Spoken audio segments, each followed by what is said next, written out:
You know, it might not always feel like it, but spring is right around the corner. You can catch some spring fever at this year's Northwest Flower and Garden Festival at the Washington State Convention Center. Let's check in with Allie Bradley. She's live there this morning. Good morning. Yeah, good morning, Bill. We're out here at the Northwest Flower and Garden Festival this year, and it's really exciting. Can you imagine tiptoeing through all the beautiful tulips out here? But what if the tulips that you planted were actually good for the planet? Well, here with me this morning is Richie Steffen. He is a curator, and you do the great plant picks at the Elizabeth Miller Botanical Gardens in Seattle. Right, yeah.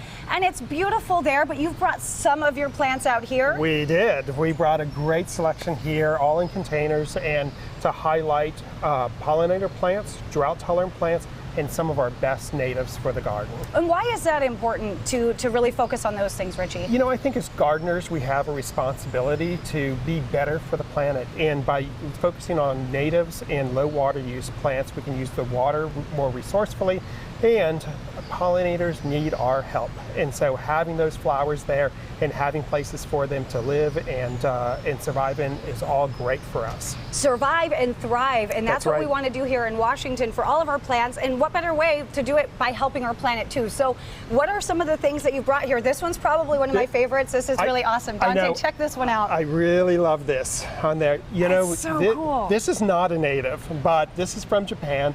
This is Fatsia japonica, and it's a variety called camouflage.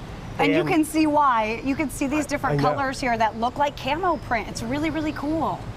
So what is this? Why is this good in Washington, Richie? So this will grow in dry shade, and we have a lot of conifers and a lot of shade here, and underneath those it gets really, really dry, and this will thrive in that. And this will bloom in the fall, and the bees love the flowers. Okay, we like this. This helps the planet, and it's beautiful. It's so cool to look at. So I have been noticing some things cropping up a little bit early. We've had kind of an early spring. We see a lot of these little daffodils, which aren't native either. But what can we do with these? You know, these daffodils have a long history in the Northwest, but these are really great because they are fully drought tolerant. Okay. Once you plant them, and if you have a brown thumb, like me, which Richie, I kill everything. I kill everything, you guys. It's awful, but I do. I killed my succulents, so I need help. These are the things to grow because bulbs come back and you hardly have to do anything to them. And they'll come back year after year and be great. And you don't even have to water them. Oh my God, these are my plants. These plants are for me. I feel like we have a lot of different options here. And of course, at the Northwest Flower and Garden Festival, there's a ton of different things to see.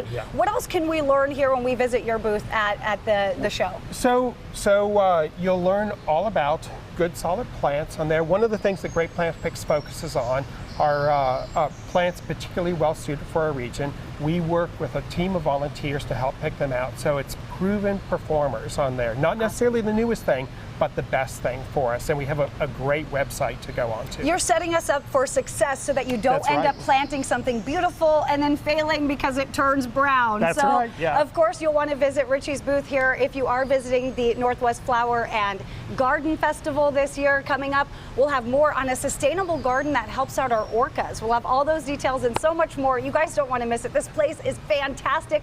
We're just getting started out here. We'll send it back to you in the studio. All right, Allie, thank you. Still ahead this morning.